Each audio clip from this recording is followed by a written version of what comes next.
दीवाना बना देले बारू, दिलवा पे बिजली गिरा देले बारू। भारी होगा भारी लोग पर बताओ। हाँ, सबके दीवाना बना देले बारू, दिलवा पे बिजली गिरा देले बारू। आगे छोड़ू का जब देखो फॉर्म हमर लग जाई करे अच्छा चले लगे तोहर मन हमके रानी घायल करे पायल तोहार।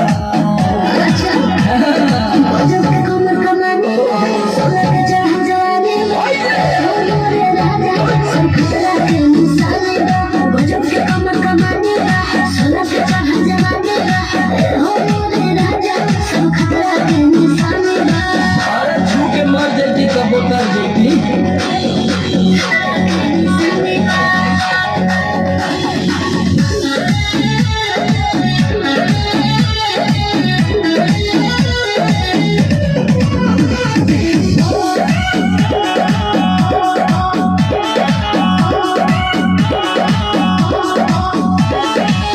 पातर पातर बातो हरी कमरिया देखला बिना न हटे नजरिया। अरे तू चीज ऐसा बारू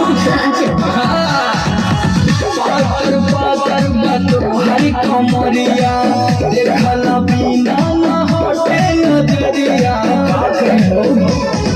साई पर आकाश कमर पड़ल चाहे घाटा हमने पता चल गया करो तोहरा पे गोरी लोगा मारे हजार कमर ढाल पूरा।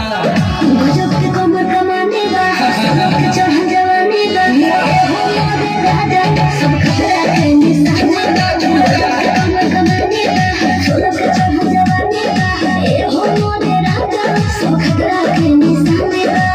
हाँ तो 440 बोर्ड से